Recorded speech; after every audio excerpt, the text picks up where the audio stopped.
A terrifying ordeal for the family of a former Seahawk. You're going against multiple armed aggressors. That is an extremely dangerous situation. Richard Sherman's wife and children robbed at gunpoint, and their home may have been targeted at a particular time. A pipe bomb planted in an Everett woman's SUV. She shares her chilling experience with the suspect. And I was so worried that he was going to come and throw a bomb through the window. A fan watching a Kraken game while thieves were cracking open his wallet. I started getting a ton of notifications from my banks and credit card issuers. How he thinks he became a mark in the parking lot. Tonight in the Spotlight.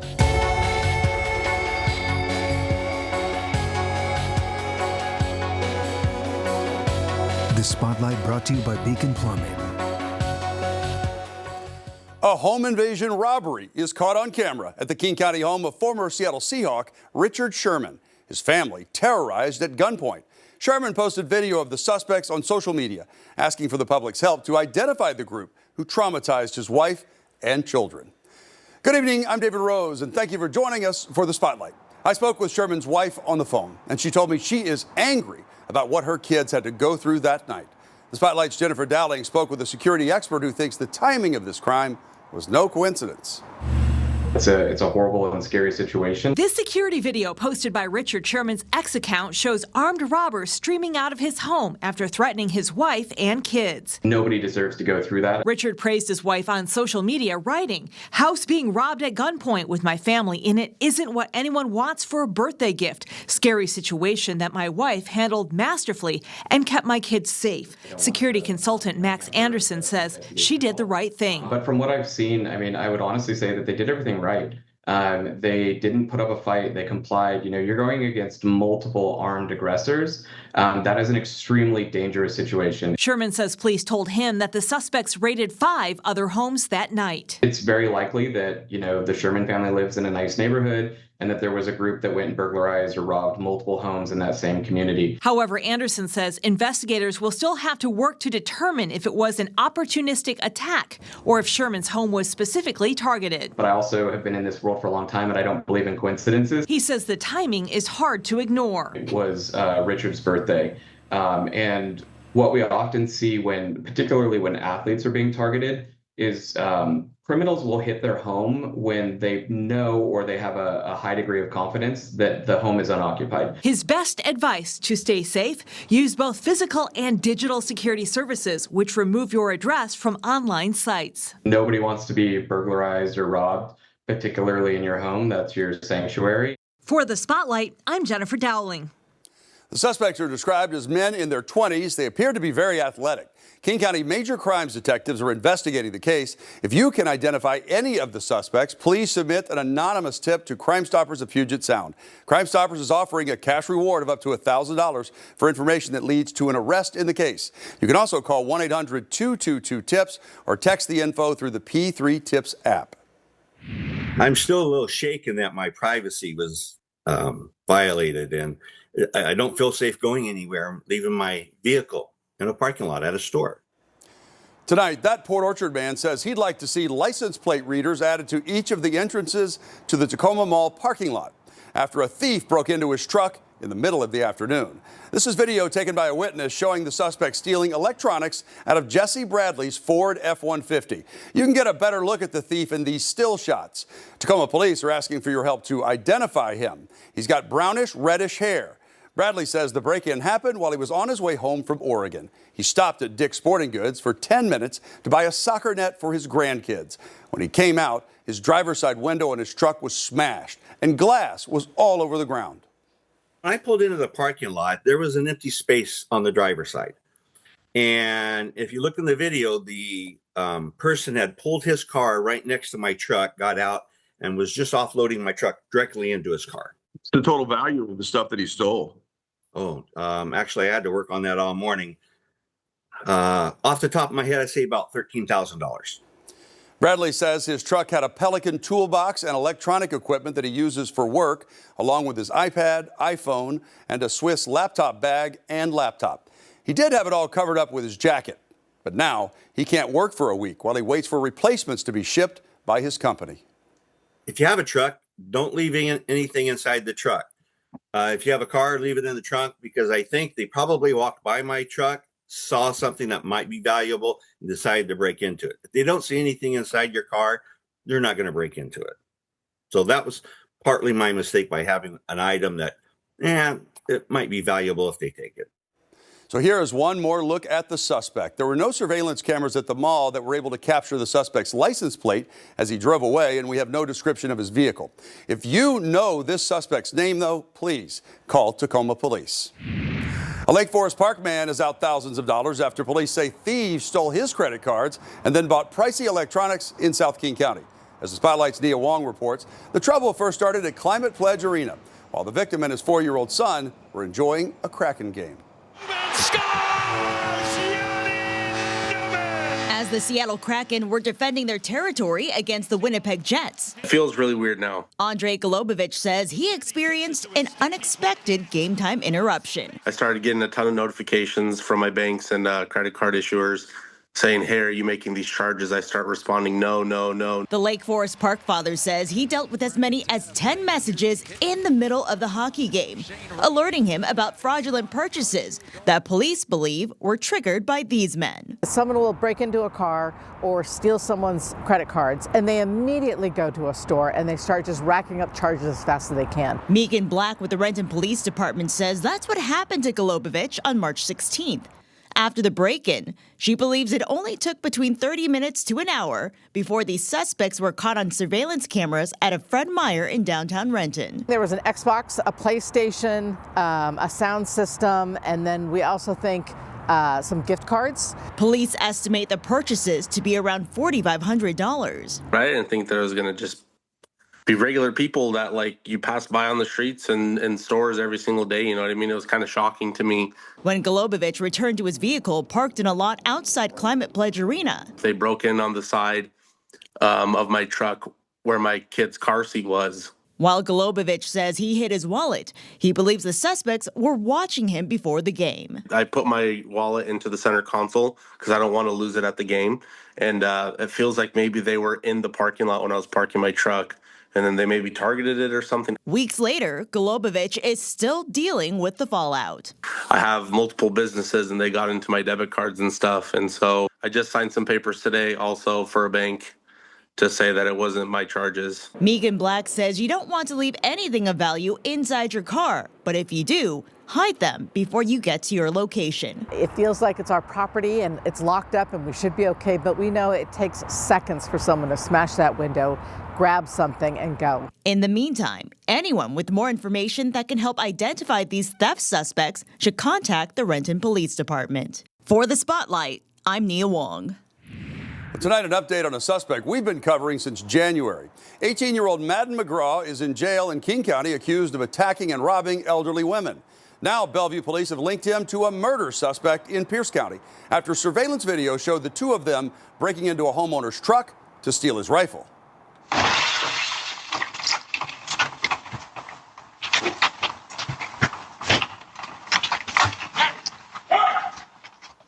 Pierce County Sheriff's detectives say the truck's owner told them he heard a gunshot when he went outside. Investigators say the video from last November showed McGraw first approach the truck, parked in the driveway, and start looking into it. Then you see the second suspect in that patterned coat, who's been identified as 17-year-old Shelton Lincoln, approach the other car and rack the slide on his gun. After the two of them stole the rifle, Bellevue police recovered it from the apartment McGraw shared with his dad in Federal Way, along with 4 other stolen guns, dozens of stolen credit cards, and police tactical gear. That's how they made the connection to the truck prowl. Plus, detectives found cell phone video of McGraw bragging about the theft and showing the gun. McGraw has been in the King County Jail on $250,000 bail since he was arrested on January 27th. Bellevue police say he seriously injured a woman's back when he knocked her down to steal her purse outside a grocery store. We talked to her daughter and son-in-law. The attacker pushed her so hard to the asphalt that it left a compression fracture on her lumbar L1, her back. So she got a broken back. So in addition to his King County charges, Pierce County prosecutors have now also charged McGraw with vehicle prowling and malicious mischief. The guy he was caught on camera with that night, Shelton Lincoln, has been charged with murder in the second degree. Tacoma police say he was with 2 other teens when 53-year-old James Marsh was shot and killed on January 9th.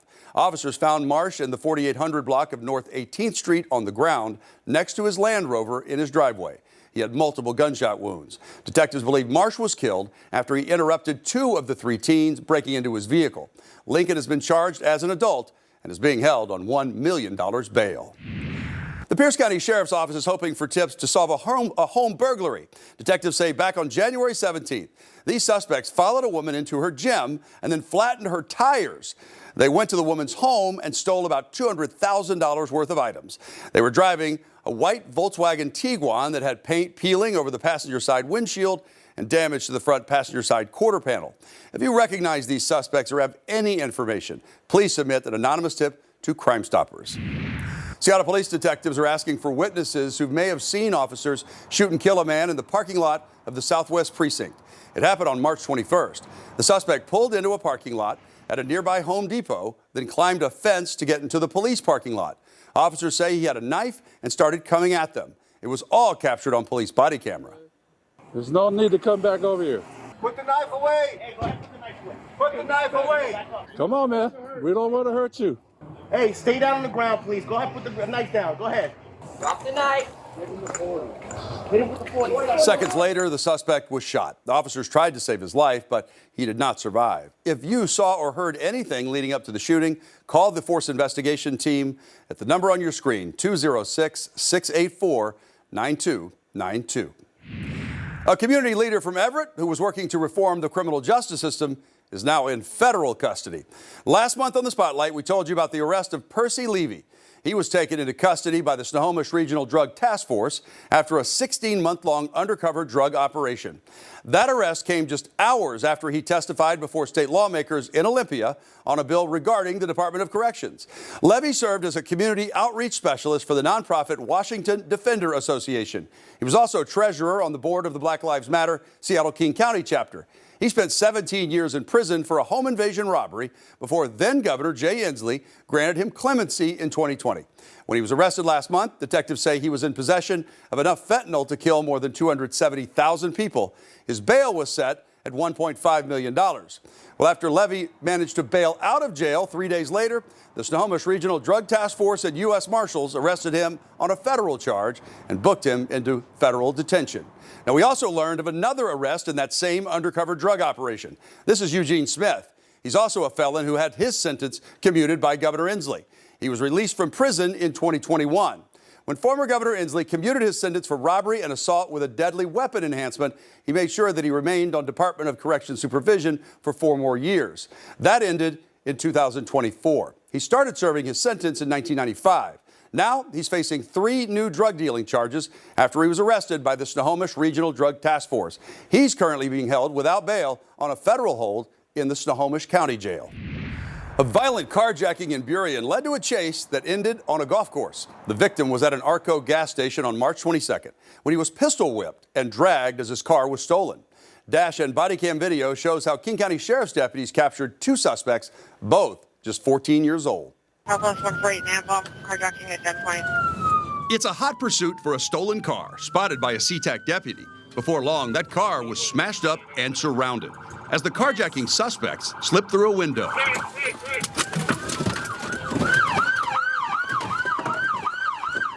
The car chase, now a foot chase. On the ground. Stop running! You're gonna get tased! One of the 15-year-old suspects was captured quickly and seemed more concerned with getting screen time than jail time. Oh, guys, let me get my phone. No, we will get your phone. The other suspect hit the links, hopping a fence and trying to escape across a nearby golf course. But he's on the golf course. He was tackled on the fairway. Chill.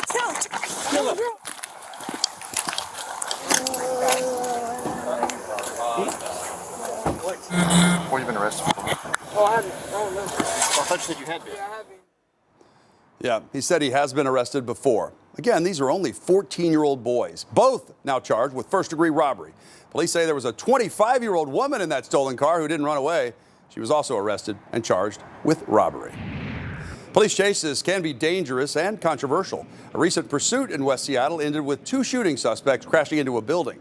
No one was hurt, but that's not always the case. That's why law enforcement agencies are turning to some new technology to try to reduce the risk. The Spotlight's AJ Janaville shows us how the King County Sheriff's Office plans to make their pursuits safer. It never gets easy. It's definitely a high-stress scenario for all people involved. Choosing to chase a suspect is a tough call for deputies. But sometimes the only one available. Until now. It's a nice little transmitting device called a Homer. Audio-visual, range 150 miles. Straight out of James Bond, King County Sheriff's deputies are investing in spy-like tech called Star Chase. It allows us to track vehicles that are running from us after committing serious crimes. This is one of the GPS tracking devices. On the top is a sticky part that will connect to the suspect's vehicle. On each one of the Sheriff's Office patrol cars, there's a launcher that you can load with these devices. To know that not only you will be able to keep eyes on this, but your partners will be able to as well. With that technology, it takes a bit of a load off of you as far as the pressure to make sure this guy doesn't get away. On Tuesday, deputies tested the new technology at Pacific Raceways in Kent. A dozen patrol cars will get loaded up with the Star Chase trackers, and over the next 90 days, hit the roads to determine if the investment is worth it. We should actively pursue alternatives to things that are inherently dangerous. So I'm very happy that we're doing this today. For the Spotlight, I'm AJ Janaville. This 3-month pilot program is being funded by $250,000 in grant money. The goal at the end of the program is to get more King County Sheriff's patrol cars fitted out with this technology. Surveillance video captures the moment an explosion tears through an SUV parked at an Everett apartment complex. Inside that SUV, police say they found a detonated pipe bomb. As the Spotlight's Nia Wong reports, the man accused of planning that device was arrested for a hate crime. 2025 started with a bang at this apartment complex in Everett. Rocking the parking lot near Pacific Avenue and Rucker Avenue that was not of the celebratory variety. That wasn't regular fireworks. That was something else. Calvin Treemstra says he was with his daughter, waiting to ring in the new year, when they heard the explosion and when they stepped out to see it for themselves. We just kind of looked at each other and it's like, well, this is the world we live in now. This surveillance footage was among multiple security cameras that Everett police say shows a man lighting a pipe bomb, then throwing it inside the victim's SUV before running away. Police say that suspect is this man, Stephen Goldstein, who is known to have clashed with the owner of the vehicle he's accused of bombing. That voice you heard belongs to this black woman, who tells Fox 13 she was subjected to Goldstein calling her racial slurs, even sending her a racist voicemail a day after the bombing. And I was so worried that he was going to come and throw a bomb through the window. So every time I hear a little creaking that's not normally around familiar sound, I jump up to be looking through the door. Police finally arrested Goldstein on St. Patrick's Day for several crimes, including a hate crime. But charging documents reveal disturbing details about his lengthy criminal history, which includes convictions for assault, unlawful possession of a firearm, and an arrest for pointing a gun at Black Lives Matter protesters in Everett back in 2020. The documents say Goldstein didn't even live at this complex, but he was friends with one of the residents who the victim says has since died. Since Jerry died and Steve is in jail, I am so much less stressed. And I would like him to pay for my car and my emotional damage. For the Spotlight, I'm Nia Wong. A Kirkland man is pleading for help to find his dog named Sparky. He tells us security cameras captured a man walking away with his pet in early March. The dog's owner says he just befriended that man on a dating app, had no idea he would end up taking his dog without warning. Around like 9 o'clock, that's when it hit me. I'm like, he stole my dog. Like, he took Sparky. Francisco Martinez Crisanto says he offered the man a guest bedroom after he missed his bus. Sparky was gone the next morning. As a burn survivor who lost his father to a fire when he was younger, Francisco says Sparky was also his emotional support during very tough times. I think Sparky saved my life, And I'm gonna cry. You know, he's been through a lot, and I've been through a lot. So we have that bond. Sparky is microchipped. Francisco hopes that helps bring him home. If a vet runs that chip, it will pull up his information. If you know where Sparky is, though, please contact Kirkland Police. Deputies in Kitsap County swooped in to recover an abducted chicken. A woman reported her ex-boyfriend kicked in the back door of her Port Orchard home and shouted, "I've got Polly," before running away with the chicken. Deputies found the man hiding in a wooded area along J.M. Dickinson Road. Show me your hands. That's fine. Just hold your chicken. I'm not going to hurt your chicken. The man's facing charges of residential burglary and violating a protection order. He was taken to jail where he's no stranger. Jail records show he was released from custody less than 3 hours before the stolen chicken incident. Well, that does it for us tonight on The Spotlight. Until next week, I'm David Rose. Please stay safe.